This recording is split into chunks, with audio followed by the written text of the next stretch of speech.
ছুটির দিনে মেহমানদের জন্য গিফট কিনতে চলে যাই নিউ মার্কেটে। তারপর আবার গিয়েছিলাম ভাইজির বাসায়ও, সেখানে তো যে সবাই মিলে একসাথে ভালো একটা সময় কাটিয়ে আবার রাতের বেলায় ব্যাক করি। সেই সাথে থাকছে বৃষ্টির দিনে খিচুড়ি মাংস খাওয়া।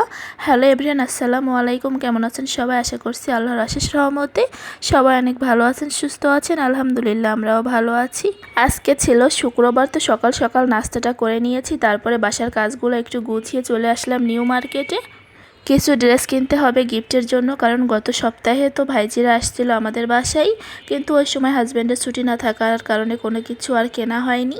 তো আজকে যেহেতু ভাইজিদের বাসায় যাচ্ছি, তাই ভাবলাম গিফটগুলো কিনেই তারপরে সাথে করে নিয়ে যাই। তারপরে চলে আসলাম নিউ মার্কেটে। তা নিউ মার্কেটে এসে সবার জন্য যা যা নিব সেগুলো দেখে শুনে কিনছিলাম।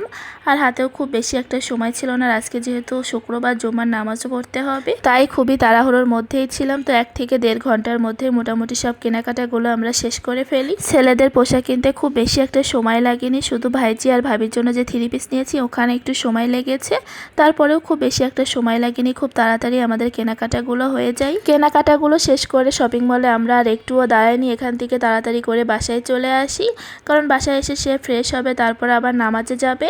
তো এর মাঝে আমরা রেডি হয়ে থাকবো, তারপর সে নামাজ থেকে আসলে আবার ভাইজির বাসায় চলে যেতে হবে। তো আজকে দুপুরের খাওয়া দাওয়া ভাইজির বাসায় করতে হবে। তো এর মাঝে কিন্তু আমি রান্না বান্নার জন্য সবকিছুই রেডি করে রেখেছিলাম, কিন্তু ওখান থেকে এতবার ফোন করছিল যাওয়ার জন্য যে পরে আমাদেরকে ওখানে যেতে হয়। তো সবাই মিলে আবার বিকালে একটু বাইরে যাব, কারণ ভাইজির জন্য যে ফার্নিচারগুলো কেনা হয়েছে সেইগুলো আবার বিকালে ডেলিভারি দিবে।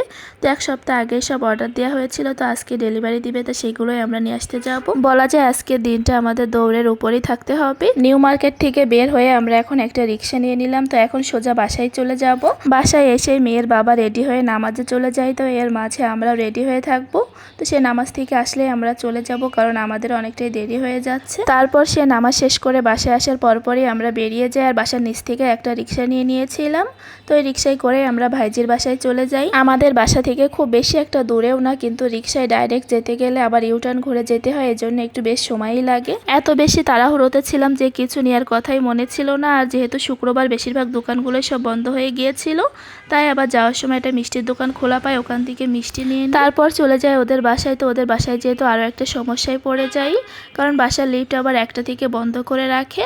তো পুরো 8তলা আমাদের সিঁড়ি বেয়ে উঠতে হয়েছিল, তার জন্য অনেক বেশি কষ্ট হয়ে যায়। তো এত বেশি ছুটাছুটি করার জন্য মেয়ের বাবাও একটু ক্লান্ত হয়ে গিয়েছিল, তাই সে বলছিল তার রেস্ট নিতে হবে, তাই সে আর বাইরে যায়নি। তো আমরা সবাই খাওয়া দাওয়া করে বাইরে আসি, আর মেয়েকেও রেখে এসেছিলাম। ভাইজিও বাসায় ছিল, তাই ওর কাছে বাবুকে রেখে আসি ঘুম পাড়িয়ে দেওয়ার জন্য। আর এত বেশি গরম পড়ছিল যে বাইরে নিয়ে আসলে ওর কষ্ট হয়ে যেত। তারপর এখানে এসে ফার্নিচারগুলো মোটামুটি দেখে শুনে আমরা নিয়ে নিয়েছি। তারপর এখানে ফার্নিচারের জন্য একটা ম্যাট্রেস কিনতে আসে, আর সেই সাথে বালিশের কাভার, তারপর কোল বালিশের কাভার নেওয়া হচ্ছিল এই দোকান থেকে। বালিশের যে কাভারগুলো নেওয়া হয়েছিল, তো ওইগুলো রেডি করা ছিল না, তাই আমাদের সামনে রেডি করে দিচ্ছিল।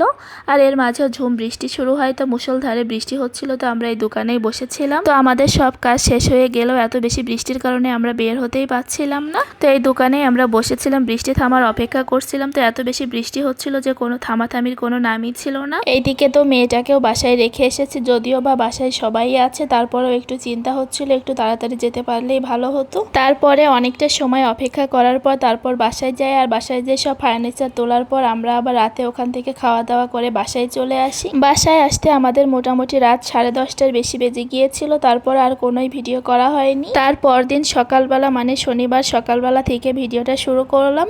তো সকালে নাস্তার জন্য ভাবলাম খিচুড়ি রান্না করি। তো আমি আগের দিনই কিন্তু চাল ডাল সব ভিজিয়ে রেখেছিলাম খিচুড়ি রান্নার জন্য, কিন্তু ওখানে যেতে হয় তার জন্য খিচুড়িটা রান্না করা হয়নি। তো ওইভাবে আমি ফ্রিজে তুলে রেখেছিলাম। সব কিছুই তো আগে থেকে রেডি করা ছিল, তাই ভাবলাম ঝটপট খিচুড়িটা রান্না করে নিই, তাহলে সকালে নাস্তায় আর অন্য কিছু করা লাগবে না। সকালে খিচুড়ি আর মাংস খাওয়া যাবে, আবার সেই সাথে দুপুরেও খেতে হবে। খিচুড়িটা যেহেতু মোটামুটি অনেকটা বেশিই ছিল, আর আমি একা মানুষ, এতটা আমার পক্ষে খাওয়াও সম্ভব না। তারপর রাতের বেলার জন্য আবার একটু রেখে দিয়েছিলাম। তো মেয়ের বাবা অফিস থেকে এসে সেটা আবার খেয়েছিল। তো ফ্রিজে আগে থেকে রান্না করা গরুর মাংস ছিল, তো সেটাও বের করে নিয়েছি। তো এখন কড়াইতে নিয়ে আমি খুব ভালো মতো জাল করে নিচ্ছিলাম। গরুর মাংসটা যত বেশি জাল করা হয় ততই যেন এর টেস্ট আরও বেড়ে যায়। আর এটা আমি এত ভালোভাবে জাল করছি যে খাওয়ার সময় একদম বোঝাই যায়নি যে ফ্রিজে ছিল, আর খেতে অনেক বেশি মজার হয়েছিল। যেই দিন রান্না করেছিলাম তার থেকে আজকে খেতে আরও বেশি মজার হয়েছিল, আর বারবার জ্বালানোর কারণে মাংসগুলো একদম কালা ভোনা মতো হয়ে গিয়েছিল। সকালের নাস্তাটা আমি খিচুড়ি আর গরুর মাংস দিয়েই করেছি, আর এর সাথে খাওয়ার জন্য আমি শসা টমেটো দিয়ে একটা সালাদও বানিয়ে নিয়েছিলাম। তো খাবারটা অনেক বেশি মজার হয়েছিল, সেই সাথে তো বাইরে ঝুম বৃষ্টি হচ্ছিল। তো এই বৃষ্টির মধ্যে এই খিচুড়িটা খেতে জন্য আরও বেশি ভালো লেগেছে। তো দুপুরে আমি আর কোনো রান্না বান্না করছি না, কারণ এটা দিয়ে আমাদের দুপুরেও হয়ে যাবে। সেই সাথে মাংসটা থাকছে, আর রাতের বেলা ভাত রান্না করব, সেই সাথে একটা ভাজি করব। আপাতত এখন টুকটাক যে কাজগুলো আছে সেইগুলোই করে নিব, তো রান্না বান্নার কাজ নাই। আর রান্না বান্নার কাজ যখন থাকে না তখন যেন বাসায় একদম কোনো কাজই থাকে না, আমার কাছে তো এটাই মনে হয়।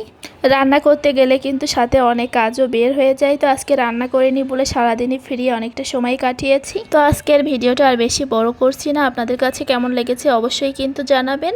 তো নেক্সটে আপনারা কি ভিডিও দেখতে চান সেটাও কমেন্টে জানাতে পারেন। ভালো লাগলে অবশ্যই ফ্যামিলি অ্যান্ড ফ্রেন্ডসের সাথে শেয়ার করবেন।